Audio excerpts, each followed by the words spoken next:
Adakah rakyat Malaysia yang membazir, tak bersyukur ataupun kerajaan yang gagal untuk ceritakan apa sebenarnya yang sedang berlaku? Yes, baru-baru ni kalau kita perasan, satu dunia harga minyak tengah melambung tinggi, ada yang sampai 60% lebih daripada 50% kenaikan, tetapi kerajaan Malaysia ni kita masih lagi menikmati harga minyak RON95 dengan harga subsidi RM1.99. Tapi rata-rata komen yang saya baca daripada video-video saya dekat TikTok, tak ada orang pun hargai. Sangat sedikit orang hargai sebab minyak Malaysia ni masih murah. Sebenarnya apa yang kerajaan Malaysia ataupun kita dah lakukan ni satu kejayaan besar daripada kerajaan, cuma masih ada kegagalan dekat situ daripada Kementerian Komunikasi. Ini bagi pendapat peribadi saya sebab dia gagal untuk tulis skrip pengumuman PMX Anwar Ibrahim tu dengan tepat, sebab rakyat Malaysia ni tak faham perang US-Iran sekarang semakin meruncingkan. Setiap kapal nak keluar daripada selat tu, satu kapal kena bayar 2 juta USD. Satu kapal 2 juta USD. Itu tak semua yang boleh bayar. Banyak lagi yang tersekat. Tapi Malaysia settlekan benda tu semua dengan satu phone call saja. So, hebat tak hebat diplomatik Malaysia yang diorang tengah buat. Ada yang katakan diplomatik ni bermula sejak daripada zaman Tun Mahathir. Betul, yes. Tapi sekarang punya cerita, sekaranglah punya tindakan diplomatik. So, congrats langkah diplomasi daripada kerajaan Malaysia hari ini.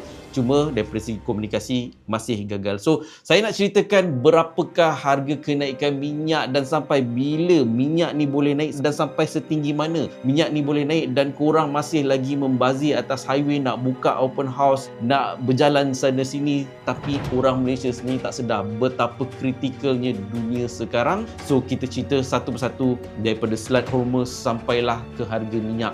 Actually, Selat Hormuz ni adalah boleh dikatakan sebagai leher dunia. Tengkuk kan, orang nak makan, lalu mulut, baru sampai ke perut. Tapi kita ada satu leher dunia yang sangat sempit, seluas lebih kurang cuma 24 batu nautika saja, yang mana daripada bahagian utara tu adalah Iran, dan selatan kalau korang tengok macam bertanjung sikit tu adalah Oman. Okay, itu adalah negara Oman. Tetapi kenapa Iran yang mengawal sepenuhnya sekarang ni untuk laluan selat tu? Kenapa US kalau hebat sangat dia tak boleh, okay, take over, kita take over kan? Tak boleh.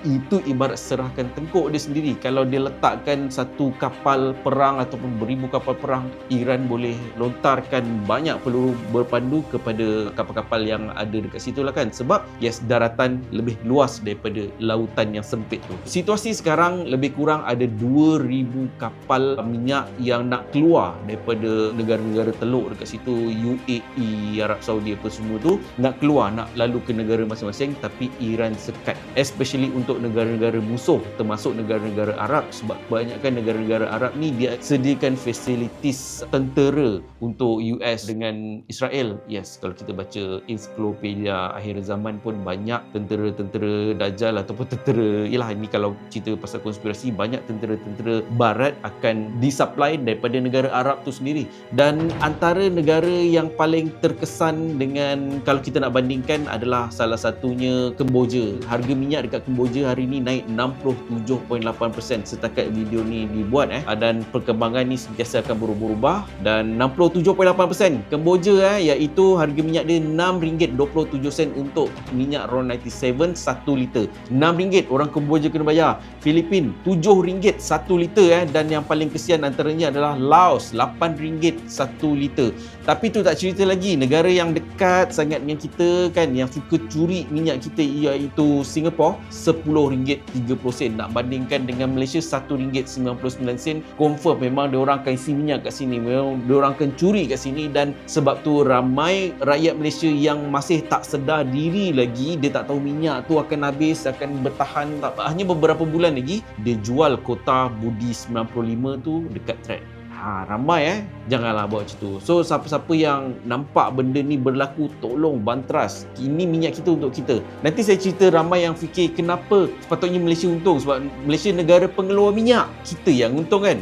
Jadi saya ceritakan. Dan yang paling tinggi harga minyak, antara yang paling mahal dekat dunia adalah Hong Kong. Korang tahu 1 liter sekarang harga dia jadi berapa? RM13.52 kalau convert pada RM. 1 liter. Dan kalau nak katakan Malaysia beruntung, boleh dikatakan US pun sepatutnya beruntung juga kan. Dia orang pun lagi banyak minyak dia daripada kita kan. Tetapi dekat Amerika Syarikat sendiri, harga minyak dia sekarang adalah lebih kurang RM4 1 liter. Dan ada setengah kawasan macam dekat kawasan California, kawasan-kawasan orang kaya ni, harga minyak dia RM6.20 1 liter. So kita sepatutnya rasa bersyukurlah kan. Polisi negara kita masih lagi cuba mengekalkan RM1.99 1 liter. Tetapi persoalannya sampai bila guys? Sampai bila kita rasa macam tak buat indah tak indah dengan apa yang sedang berlaku kat dunia ni?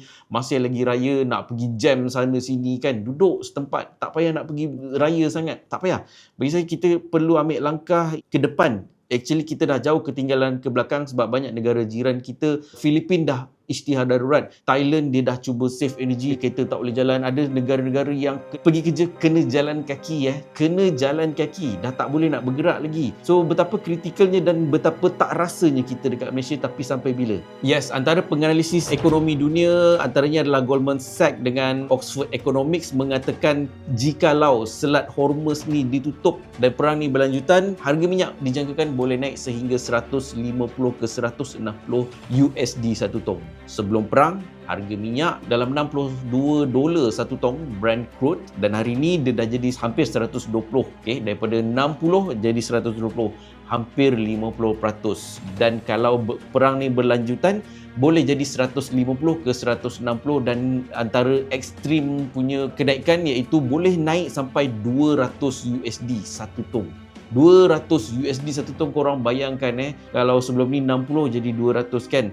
Dan sejauh mana perang ni akan tak settle kan, akan berlanjutan. Again, antara penganalisis politik dunia mengatakan sebelum ceasefire berlaku, mungkin perang ni akan berlanjutan daripada 12 ke 18 bulan, 1 tahun setengah daripada sekarang. Possible Dan katakanlah kalau perang ni berlanjutan, dia sekarang bukan masalahnya isu harga minyak naik saja, isunya supply kita cukup ke tak cukup. Dan dikatakan Malaysia mungkin hanya mampu bertahan untuk tanggung subsidi korang maksimum 3 ke 6 bulan. Ada yang kata mungkin Malaysia boleh sanggup tanggung sampai 8 bulan, dan JP Morgan, salah seorang penganalisis ekonomi dunia, mengatakan hanya Malaysia dan China sahaja yang akan survive. Gila. Satu dunia ni, dia mengatakanlah kan, ni seorang pakar ekonomi dunia, hanya Malaysia dan China saja yang ada buffer yang cukup dan boleh survive mungkin dalam masa 8 bulan jika situasi ni, jika kapal-kapal 2,000 kapal lagi tak dilepaskan daripada Selat Hormuz, Malaysia dengan China saja yang bertahan. So kita rasa sepatutnya rasa bersyukurlah kan. Mungkin selain daripada Malaysia, China, ada juga beberapa negara yang dikategorikan sebagai sahabat oleh Iran, iaitu Rusia, India, Pakistan, Iraq tu memang dah lepas lah kan, dan negara-negara lain ada yang lepas juga tetapi akan dikenakan tol laut kan. Padahal Selat Hormuz tu bukanlah milik Iran, dia 12 batu nautika Iran, 12 batu nautika milik Oman, tapi itu adalah boleh dikatakan laluan antarabangsa, tak ada siapa boleh sekat. Tapi disebabkan perang, itu adalah strategi dia, dan strategi perang kali ni di antara US Iran bukanlah perang minyak sebenarnya, ini adalah perang ego. Siapa yang nak lepaskan ego dulu, siapa yang nak ceasefire ataupun siapa yang nak deal dulu. Dan nampaknya Donald Trump sampai hari ni tak ada tanda-tanda untuk dia longgarkan dia punya urat-urat, dia masih ego. Donald Trump sangat ego walaupun nampak dia berada dalam keadaan yang tertekan. Nampak negara-negara EU ataupun NATO sekarang tengah tekan Donald Trump, tengah cuba persalahkan Donald Trump, manakala di sebelah pihak Iran pula memang kita tahulah kan, diorang dah tak ada apa lagi diorang nak selamatkan, diorang dah habis. Dan alang-alang diorang habis, dia bagi macam ini, aku sekat, kau nak buat apa buatlah, aku sekat, kau orang semua tak makan, aku jatuh, kau orang semua pun jatuh. Itu adalah prinsip Iran yang dia ambil sekarang ni. So last kali nak menjawab persoalan yang ramai orang tertanya, kenapa Malaysia sepatutnya harga naik, kenapa kita tak beruntung sebab harga naik kan, kita pengeluar minyak mahal, kita yang dapat jual mahal kan. Actually tak macam tu. Since tahun 2022, negara kita Malaysia ni sebenarnya dah jadi net importer kepada petroleum ni. Sebab penggunaan kita sangat tinggi, untuk 30 juta orang rakyat Malaysia ni jauh daripada apa yang kita boleh hasilkan, iaitu 500 ke 570 ribu tong satu hari. tak cukup. Kita guna lebih daripada apa yang kita mampu hasilkan. Itu nombor satu. Nombor duanya adalah kita punya minyak ni bukan kita sendiri yang pakai. Malaysia punya minyak petroleum kita adalah kategori sweet crude. Okey, ini adalah minyak yang boleh dikatakan kualiti tinggi. So kita ambil pendekatan untuk kita jual dalam pasaran yang lebih mahal. Biasanya digunakan untuk minyak pengangkutan kapal terbang, minyak kapal kan. Dan minyak yang kita guna untuk minyak kereta kita sekarang kebanyakannya adalah heavy oil. Dan kebanyakan facilities kilang penapis minyak dekat Malaysia ni yang kita bangunkan adalah untuk heavy crude, iaitu minyak yang kita import daripada negara-negara Timur Tengah yang banyak kapal tersekat kat Selat Hormuz tu lah kan. Itulah minyak yang kita nak gunakan untuk seharian kita. Minyak kita dah lah tak cukup, kita eksport pula keluar. Dan ada yang orang katakan kalau minyak kita sweet crude dan kita dapat jual dengan harga yang lebih mahal, kenapa kita tak dapat untung dekat situ? Sebab kuantiti kita pun tak begitu banyak, disebabkan harga minyak pun dah naik dan kita kena beli minyak pun dengan harga yang mahal, dan kerajaan kena tanggung subsidi lebih kurang 1 bulan 3.2 ke 4 bilion ringgit untuk tanggung setiap subsidi korang. So 3 bilion ke 4 bilion ringgit untuk setiap bulan tu diorang kena tanggung. Hanya cukup mungkin maksimum anggaran saya kalau benda berterusan mungkin dalam hanya cukup 6 ke 8 bulan saja. So after 6 ke 8 bulan ataupun lagi sikit mungkin 3 bulan, kita akan tengok adakah kerajaan akan naikkan ataupun cuba hapuskan subsidi mungkin, ataupun mengurangkan subsidi yang akan melanggar poket-poket kita semua, yang akan ketuk pintu rumah kita, yang akan ganggu hidup kita, yang macam dia dah ganggu satu dunia sekarang kecuali kita sahaja.